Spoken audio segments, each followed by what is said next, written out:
Good evening, and we're going to wait just one more minute while we see who else is coming in. We did have more register for the webinar that I see attending currently. So I know your time is precious, though. Thanks for fitting us in. Thanks for having us.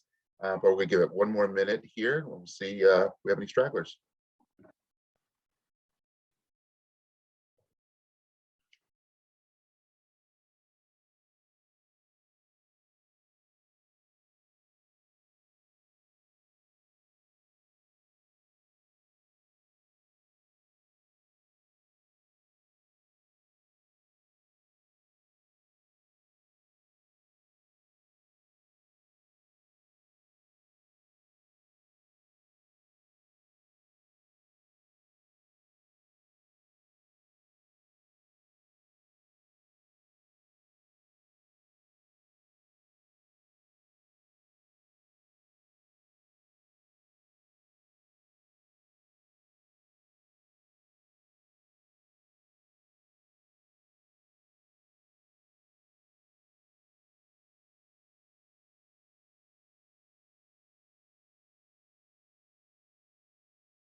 Okay, so again, thanks for joining us. My name is Brian Litz, interim principal at Interboro High School. We also have Kaylin Spina, assistant principal, here with us. Thank you, Kaylin, for joining us. And Miss Lisa Ford is coming from an appointment. You may see her jump in about halfway through. But thanks for joining us. For years, I would say, as a background, for years, Pennsylvania Department of Education has wanted to have the Keystone exams be, the threshold, the requirement for graduation.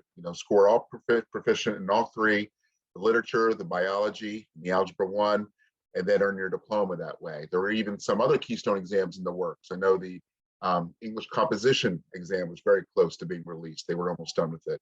But the plan was at one point to have chemistry and civics and all sorts of other exams be in the fold. So when they tried to have graduating classes be held accountable for scoring proficient on all three exams in order to graduate, of course, there was some pushback by districts and parents and students saying, what if my student is just not a test taker? Or what if my student struggles with algebra 1, but is great in biology and English? And so finally, after a couple of years, they did come up with these alternate pathways to graduation. So we're going to review 5 pathways tonight, and we're going to let you know exactly where we stand with implementing these pathways. And again, here's the background for the PA Act 158 of 2018 that says, starting with the graduating class of 2023, students will be held accountable for fulfilling these new requirements. And so that's this year's juniors. And as an overall picture of what this act is all about, it expands the options for students to demonstrate readiness for post-secondary success, college or career, beyond just showing proficiency on the 3 Keystone exams. So finally, we can answer the question with a little bit more confidence. Do I have to pass the Keystone exams or score proficient on the Keystone exams in order to graduate? And the answer is no. I will say that our district is graded upon how many students participate in the exams. And they do that so that you can't just pick, let's say 60% of the students are going to score proficient, have them take it, and everybody still stay home. It doesn't work that way, So of course, they want all students to take the exam. So that's one thing the state is working through as well. What if you're on a path that's not Keystone? Well, these are end of course exams. The state wanted them to be final exams, but they couldn't really mandate districts to do that, considering you don't get the scores back till the summer at a minimum. And then, okay, did I pass the course? Can I be rostered? Do I need summer school? So having the Keystone exam be a final exam while also configuring into the grade of the course was just not realistic. So we're going to take you through the 5 pathways tonight. Again, 2 of the pathways are Keystone related and 3 are not. So here's Mr. Litz, can I just jump in for one second? Sure. I'm sorry to interrupt. As this is a webinar, if you have any questions during the webinar, there's a Q&A button you'll see at the bottom of your screen. If you could use that for your questions rather than the chat, it's a little bit easier for us to answer them there. And if it's something that we'd like to answer more thoroughly afterwards, we'll issue an FAQ after the webinar to just clear up any questions or concerns you might have. All right, thanks, Ms. Mina. So again, we have, we're going to go over a worksheet that I did reference in the score report that went home with Keystone Spring score reports. There is a worksheet online on our high school homepage, and I'm going to show that at the end here, that allows a flow of work, so to speak, where, yes, it's a lot of information. There's 5 different pathways. Where do I start? There is a flow to it that says, okay, first, how did we do on the Keystones? Okay, second. And it kind of takes you through the different pathways to find the right fit for each student. So there is a flow to it. And again, left to right here, we have one pathway is scoring proficient or advanced in all 3 Keystone exams.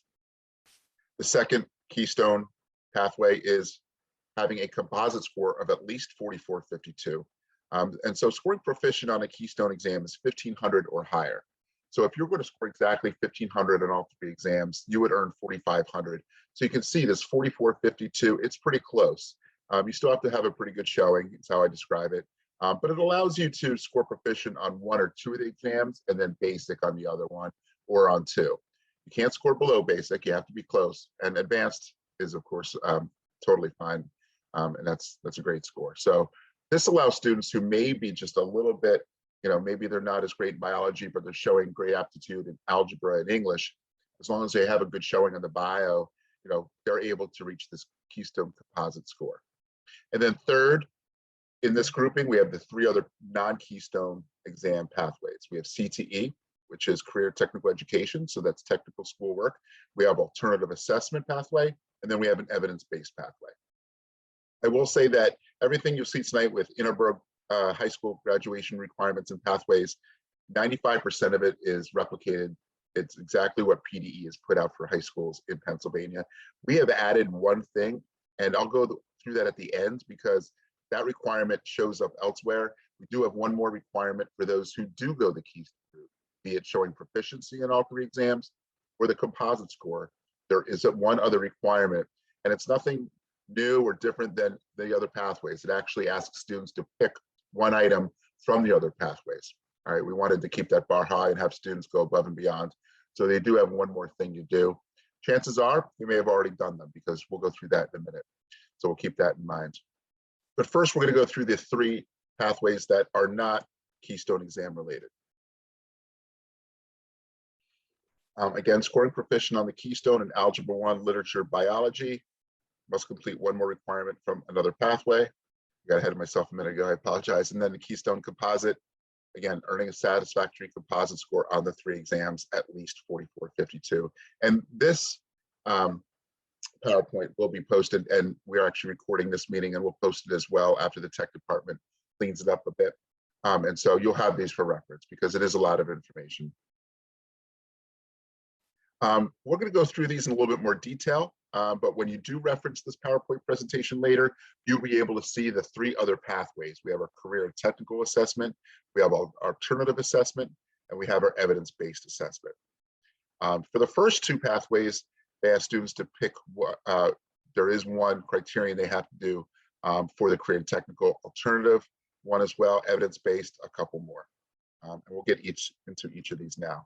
So first, for the career and technical education pathway, this is summarized by the tech school. Because the tech school curricula is all certification based, these are the 3 criteria that students have to meet within the tech school curriculum. There's attainment of an industry-based competency certification related to the program of study, and that's typically what students leave the tech school with, whether it's a 2-year or a 3-year program. We have demonstration of a high likelihood of success on an approved industry-based competency assessment, and we have readiness for continued meaningful engagement in the program of study. Now, these sound very vague because they are, honestly, these are the words of Pennsylvania Department of Education. Typically, when you're making sure that you're ready to graduate, you're not waiting until May or June, for that matter, to see if you've satisfied all requirements, and nor is PDE suggesting that we do so. And so these statements represent students who are on the right path, who are getting good grades, who are engaged with the coursework, who, through our partnership with the tech school, whether it be Folcroft or Aston, having meetings, counselor to counselor as well, discussing how the student is doing, are they on the path to certification, what is the likelihood that they'll be successful. And students, for the most part, if they are getting the grades they need and they're on their way, that satisfies these bullet points. So it can sound a little vague as far as demonstrating the likelihood of success. Again, that's it's not quite quantitative. It's a little bit more qualitative, where we look to judge whether a student is on their way, and we utilize a lot of different criteria in that when we talk about student success in any curriculum, whether it's be it grades, interaction with others, on time, attendance, engagement with coursework, completing all their work, that kind of thing. But for the most part, if a student is in technical school, they do not have to pass the Keystones to graduate, or score proficient, I should say. They just have to have success in the tech school program, complete it successfully, and they will graduate high school with a diploma in the state of Pennsylvania. So that is the one of 3 non-Keystone exam pathways. The second one is the alternative assessment pathway. And one thing you'll see that I should mention for all the pathways is that you do have to show competency in the subject matter that the Keystones represent, whether it's the algebra, bio, or English literature. That may be scoring proficient on the Keystone, or that may be simply passing the course. So we highlight, as far as any of these pathways, the fact that students need to pass their courses.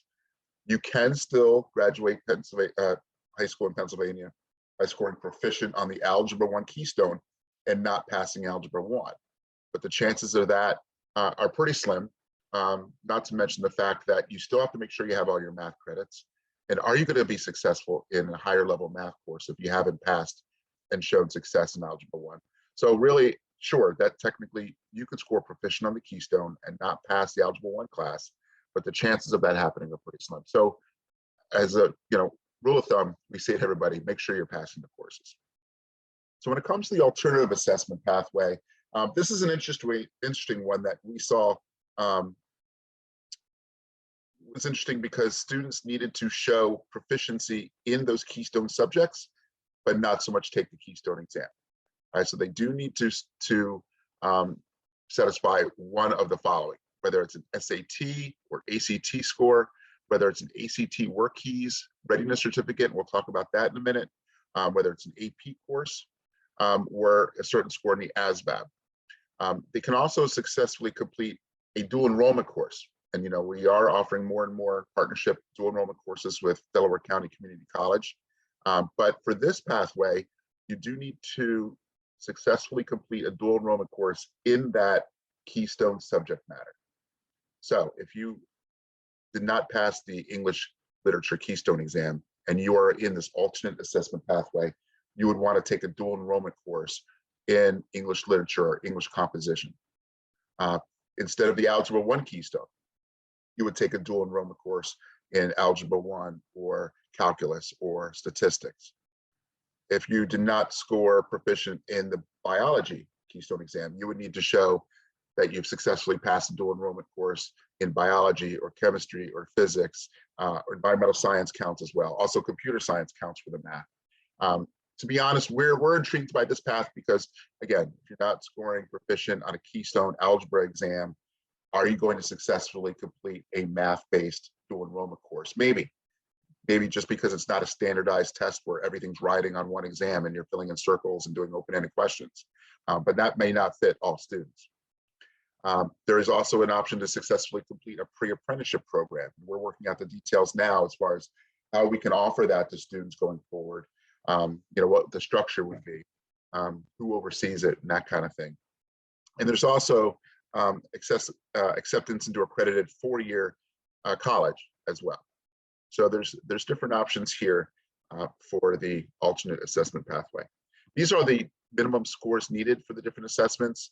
If you're going to go this path, SAT 1010, PSAT 970, the ACT work keys. I'll go into more detail in a minute, but basically this is an assessment that looks to show a student's proficiency in skills they'll need in the workplace. There's 3 assessments that earn them recognition. There's an applied math, there's a problem solving, and there's another one. We'll get to the list in a minute. But we did talk to ACT and have several meetings with them. It is an assessment we can offer students, but we'd also like to offer coursework and curriculum. We can purchase curriculum that goes along with it, whether that's a summer, maybe a 2-week, 3-week summer experience, or we work that into our high school schedule. There's different options there. Again, AP is an option in this alternative assessment pathway, but just like dual enrollment, we would need a score of 3 or higher in the academic content area associated with the Keystone exam. So again, if it's an English Keystone score we're trying to replicate, we're going to go with an English AP course, such as English literature or composition. If it's a biology Keystone exam we're trying to replicate, instead of scoring proficient on that exam, it would be an AP Bio or AP Chem or AP Physics. And then Baccalaureate, the IB, it's not something we currently have, but these are options in Pennsylvania for this alternate assessment pathway. Lastly is the evidence-based pathway. And again, after we're finished here, I'm going to go into a little bit more with the ACT work keys and also workplace certifications, and then show you a little bit about the worksheet so you can navigate it. It is a lot to digest. Again, we will see if there's any questions that need to be answered, but of course we will answer any questions going forward and do any meetings that we need you to follow up. But this is the last piece, the evidence-based pathway. There's 3 pieces of evidence. You have to have 1 from one group and then 2 from another group. So minimally, you need 1. You can also have 2 or 3, but you need at least 1 from this group.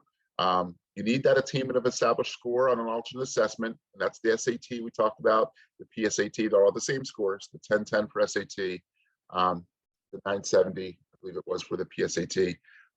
You can have an acceptance to an other than 4-year accredited nonprofit college or institute of higher education, so 2-year would be great. And then attainment of an industry recognized credential.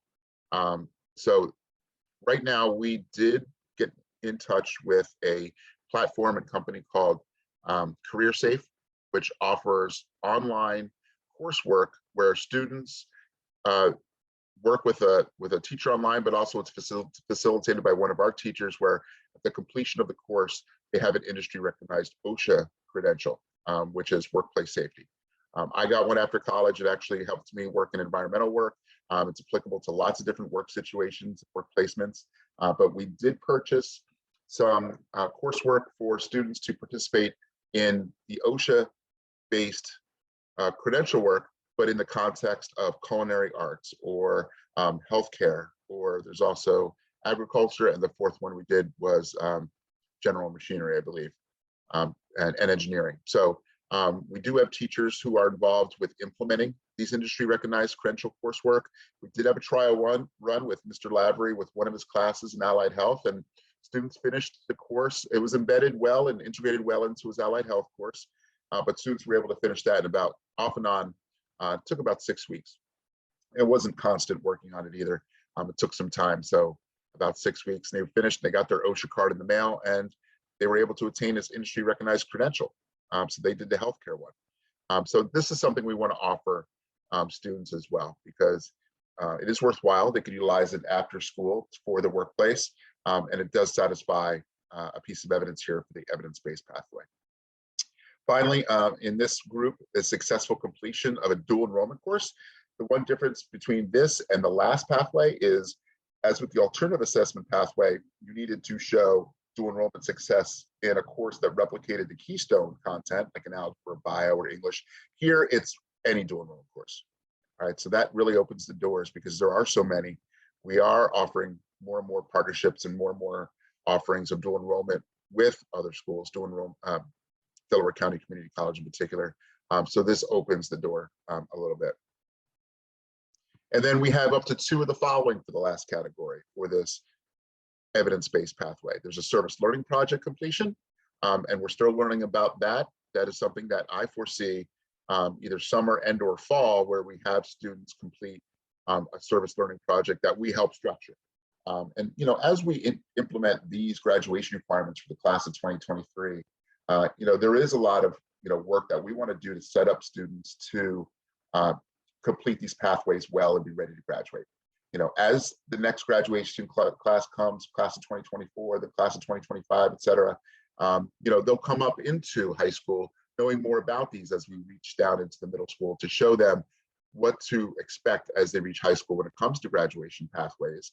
And so there'll be a little bit more ownership on the student to choose what path is best for them, as they work with counselors and you all, parents and guardians, to determine their next steps to prepare for post-secondary education or meaningful career work.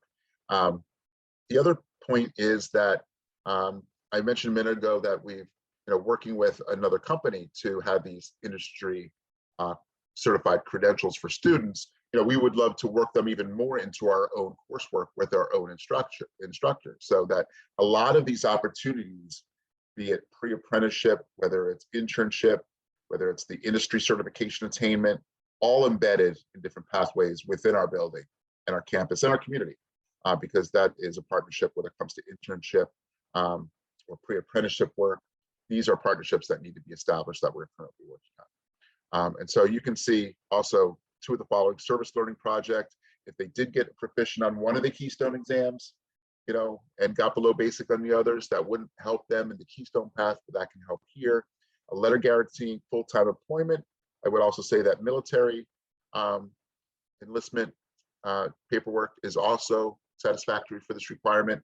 Again, the internship, and for those college athletes, showing compliance with core coursework is also a criteria that can be chosen to satisfy the evidence-based pathway.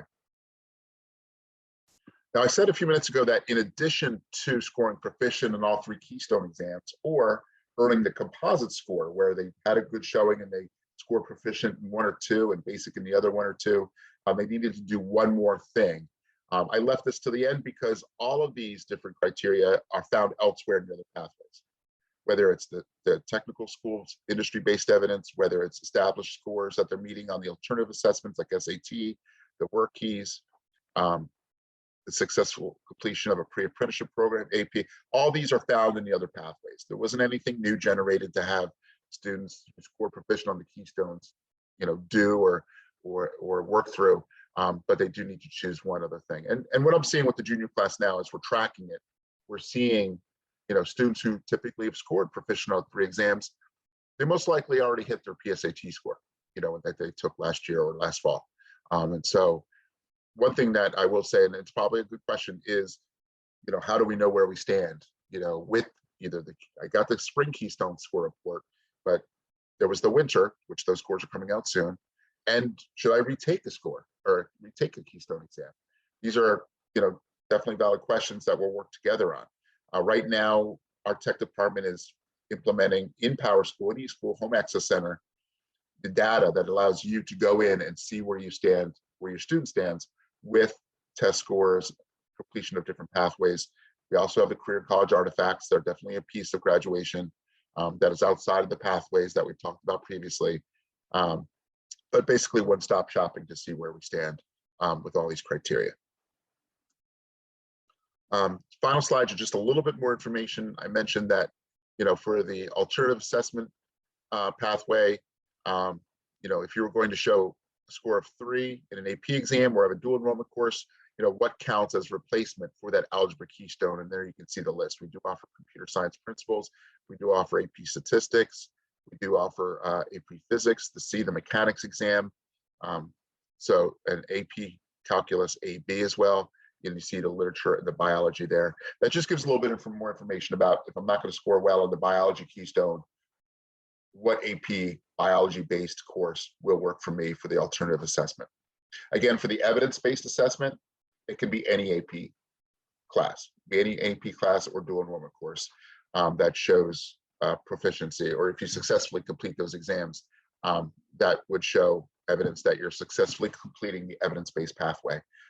So the worksheet in a minute, I'm going to bring up now. Actually, if this is a good pause, Ms. Bean, if there's questions there, that before I bring the worksheet up, if this is a good time, depending on what we're getting. Yeah, there were 2 questions that I responded to so far. One was asking if students can take the Keystone twice, and I said if the student does not pass the Keystone, that they can retake it. Is there anything else I should clarify about that? No, that's correct, and actually, I know of students in the past who have scored proficient, who have wanted to take the Keystone again to get a even higher score. These were pretty motivated students where really the score wasn't calculated in any kind of composite score, but just wanted to have a better showing. And PDE does not, I wouldn't say allow students to take it again if they score proficient, but they really don't like it. So I think it comes down to, exams and money, and they really don't want students taking it over and over. But if students did not score proficient on even just one module, they can take just that one module again, or they can take the exam. The other thing as far as retaking exams, there will be a Google form going out and a survey to students. I will put that out in the next week or so as we prepare for the May exams, asking any student who would like to take another exam or take an exam over.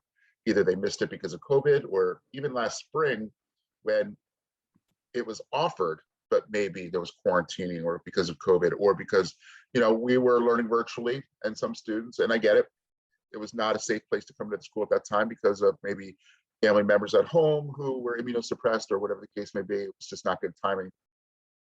We will be offering it to students. So I will put something out that asks students and parents to sign up if they would like to take it again. And hopefully the pathways with the Keystones can offer some guidance as to whether they should take it again or maybe go a different pathway. And then finally, what I'll say about retaking Keystone exams is, for those students who were scheduled to take Keystones in the spring of 2020,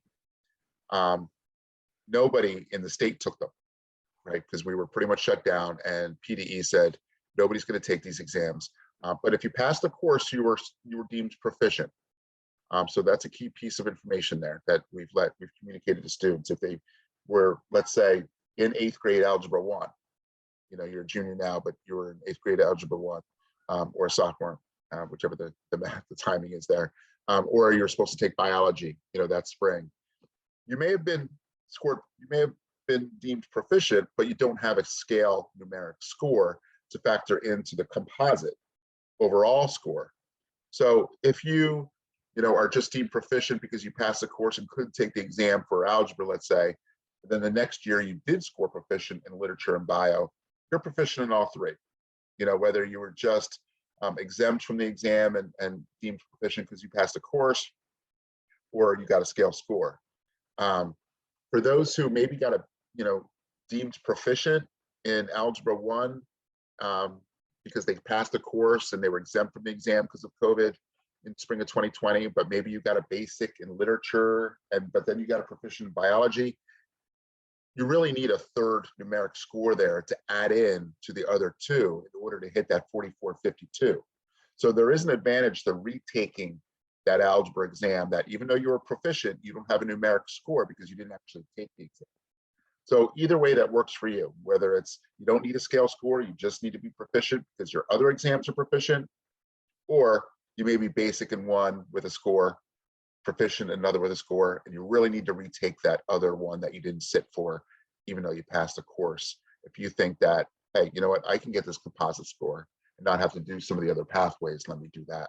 So there'll definitely be some more conversations going forward with the strategies. Should I take it? Should I not? I will say we are looking to support every student with one pathway and do our part, not just leave it up to a student parent to figure it out, quote unquote, or to get those tasks done. We are looking to set up students well to complete these requirements.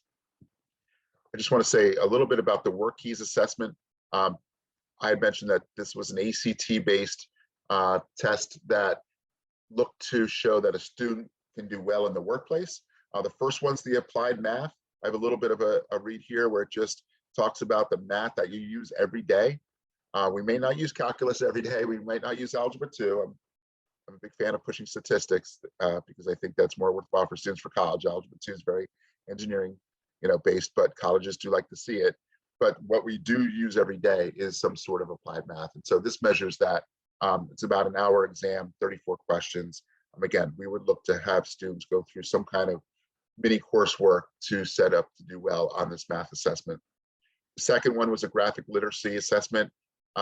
This is all the nonfiction information, charts, graphs, floor plans, diagrams, manuals, all these types of things where there needs to be literature comprehension, but it is, nonfiction based with, any kind of support literature that's needed for on-the-job training. And then finally, there's a workplace documents. Again, these are also other documents that, students will need to comprehend, whether it's contracts, websites, policies, regulations, safety measures. These are all things that maybe are not taught in an Algebra 2 class or an English literature class, or you know, a British literature class, biology, whatever the case may be, but really apply to so many jobs. I know even us in education, we talk about, you know, being a teacher of biology or an assistant principal. There's a lot of, you know, this stuff that we have to make sure we understand. So that is the, I will do, that is the, in a nutshell, the ACT Work Keys assessment. We'll have more information on that. I do want to show this worksheet because I think it is valuable. This is what is on the website. And again, if you flow through this, that last PowerPoint was PDEs that they would like all parents to see. I added to it a little bit. This is also mostly a PDE generated document, but we did tweak this to make it a little bit easier to understand.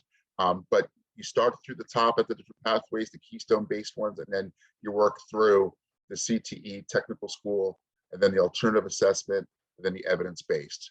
And it just flows top to bottom to see where a student falls best. So again, we have our Keystone examination pathway.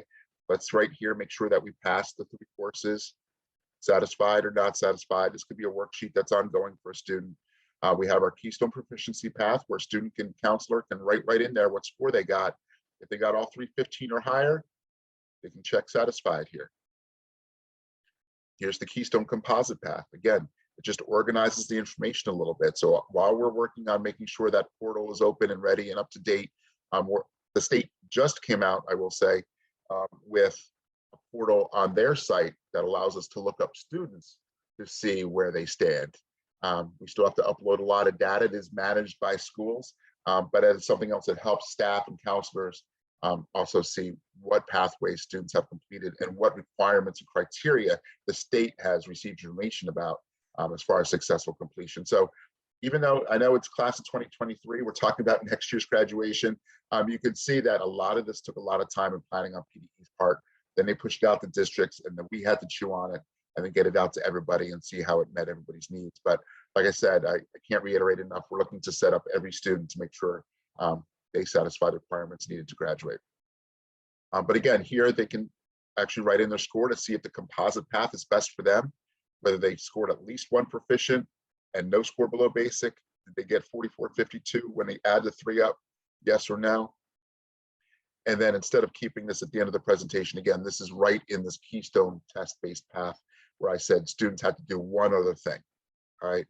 This is definitely a little bit easier. I could probably went through this instead of the PowerPoint. It's a little bit easier flow, and you can see the check boxes, yes or no, whether it's tech school, whether it's the ACT score, PSAT of 970, et cetera. Did we meet these? The ACT work keys, AP exam, that kind of thing. So we do need students who score proficient on the Keystones or complete the composite path to complete one other item. And again, these are all come from other pathways.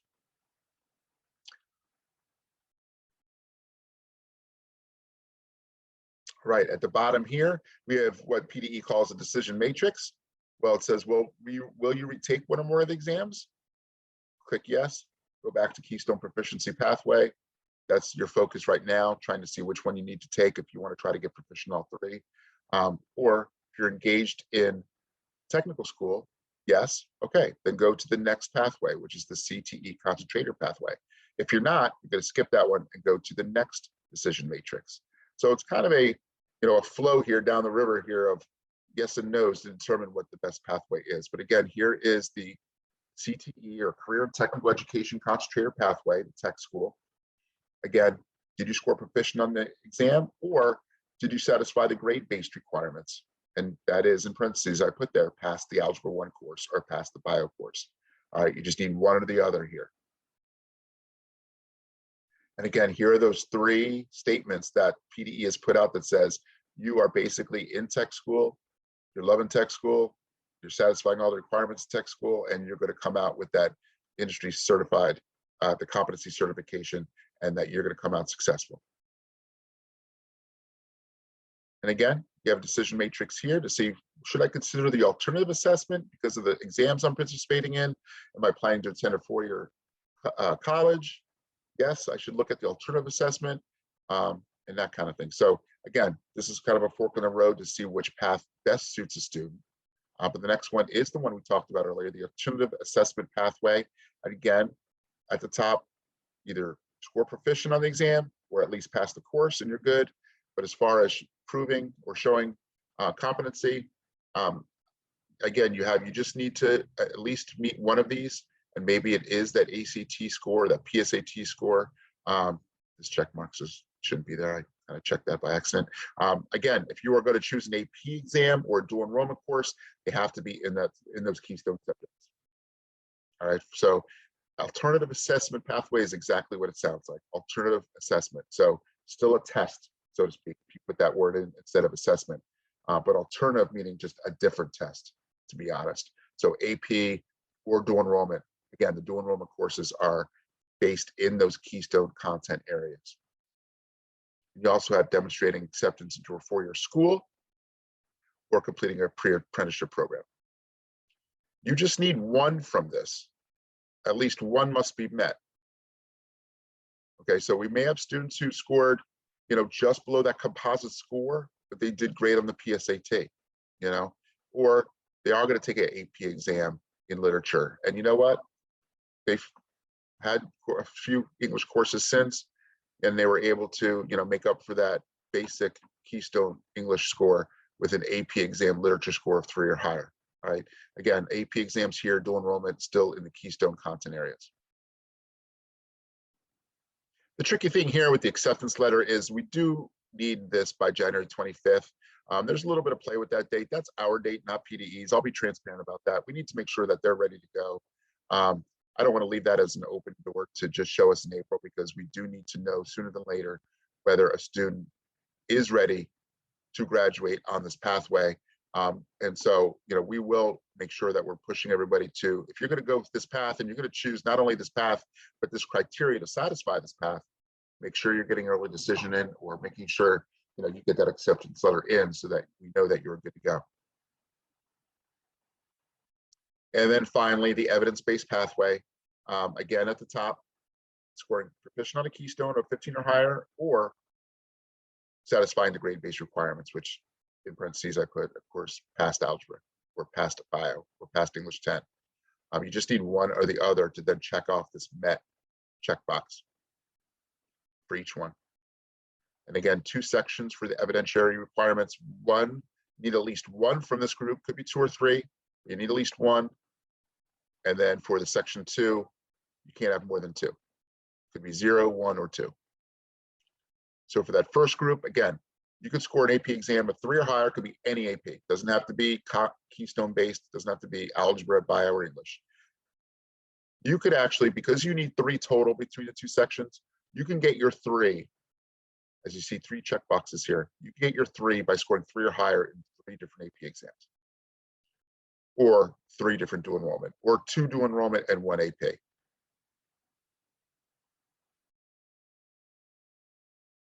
Again, this is other than 4-year nonprofit, so you need to, if you want to check this off, it could be 2-year Delaware County or any 2-year school that could satisfy this checkbox in section 1.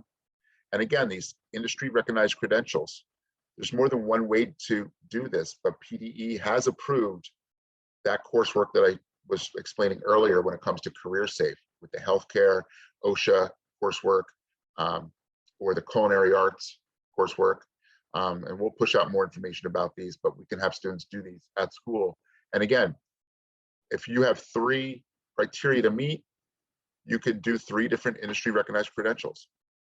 It's not one industry recognized credential, 1 dual enrollment course, 1 AP. You can stack up within these categories. And again, here's the section 2 where you can't have more than 2 out of the 3 from this group, but you've got your service learning project, you've got an internship, and you've got guaranteeing guaranteeing full-time employment or military enlistment papers. What that internship looks like, what that service learning project looks like, PDE has very specific requirements. That's not just something we can, do that looks different from the next school or, the next student or the next grade coming up. So we're working on structuring those, and we'll provide that information. And that is the graduation requirements. I'm not sure if there were other questions that that have maybe been asked.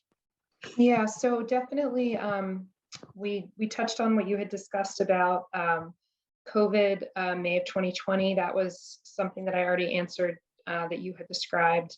The PSATs, it was asked if they're available for sophomores to take. I said that typically that's taken by 11th graders most usually, but that the testing date was October 13th this school year. And that, you know, definitely information will be sent out in future for future testing dates. A question was asked about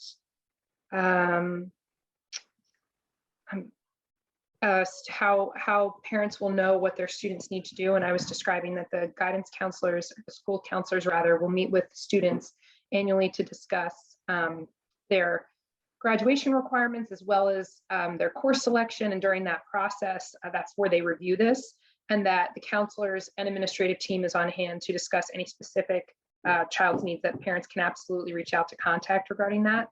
The questions that are still open, one was asking about OSHA credentials, whether they're being offered this year. And I thought maybe you might be able to speak more specifically to that. The other one was asking about sophomores and if they take the Keystone exams every year. And I thought you might want to describe kind of how 11th graders, but I didn't get to answer that one yet. Sure. So the OSHA credentials, like we are offering them now, I would say, in a small pilot is what we worked on with Mr. Lavery in his class. But we are going to offer all 4 of the different areas: the general mechanical, the agricultural with Mr. Spear, the aquaponics. We have the culinary arts with Ms. Hume, and like I said, the healthcare with Mr. Lavery. We are looking to integrate those in those OSHA coursework, credential work into those courses. I don't have a starting date for that.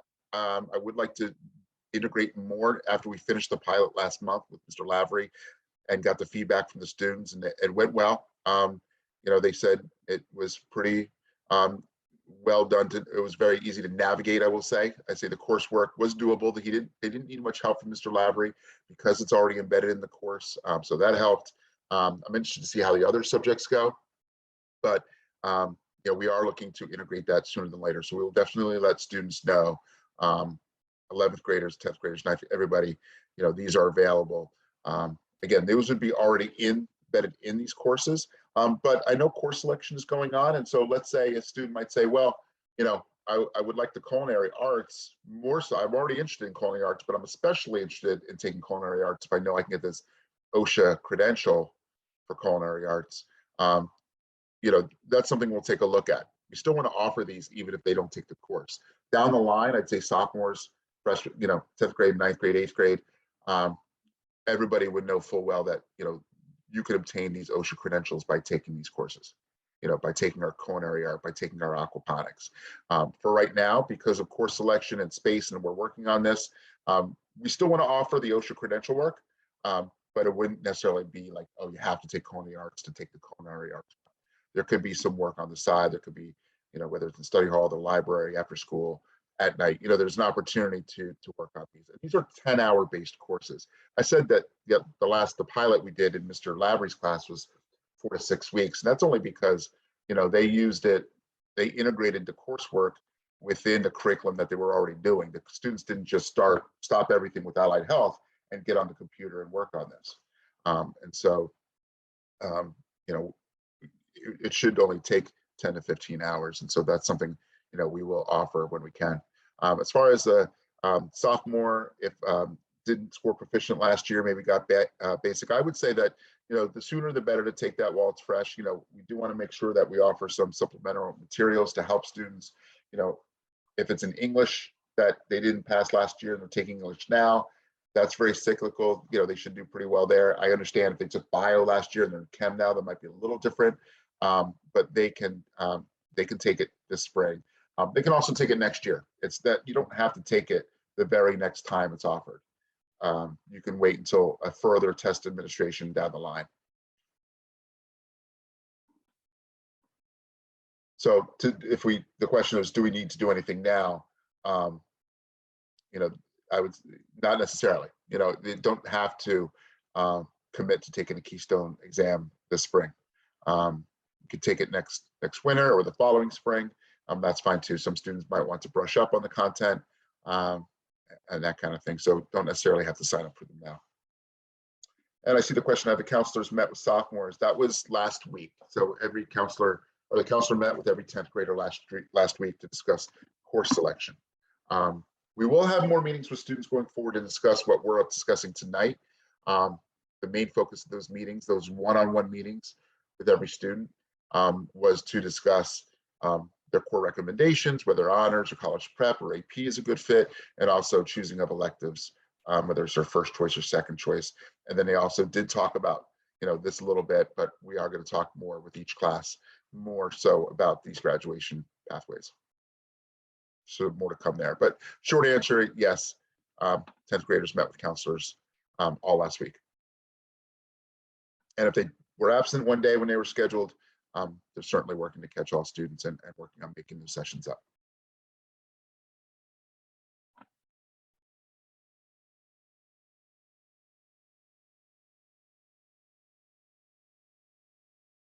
That's a reminder by Ms. McGee, counselor. Thank you for reminding us that we are testing all 10th graders in the PSAT on April 25th. So that is 26th. I'm sorry, it is Tuesday the 26th.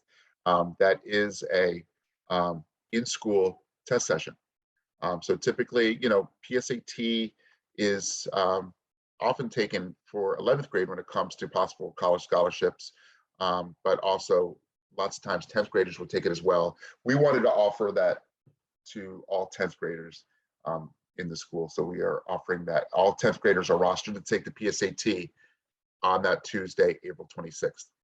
They won't have classes besides the PSAT that day. So that's another opportunity to check off one of the criteria in one of these pathways. Thanks, Ms. McGee, for that.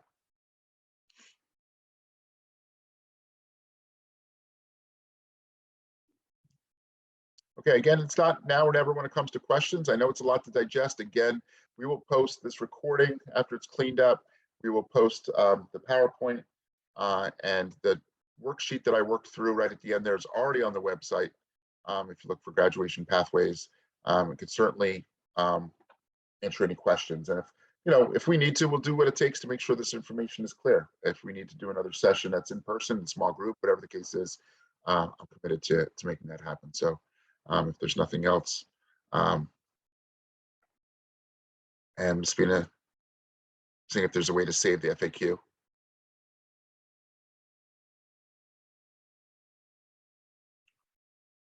We can definitely do that.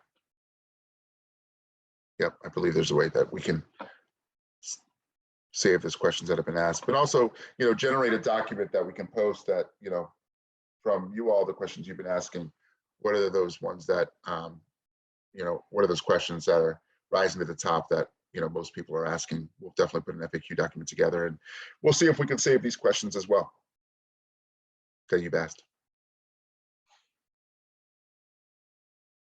All right, well, we appreciate everyone's time. Thank you for joining us. Thank you, Ms. Ford, Ms. Spina, and Ms. McGee. And thank you, parents and guardians, for coming out. And any questions, please be in touch. Thank you.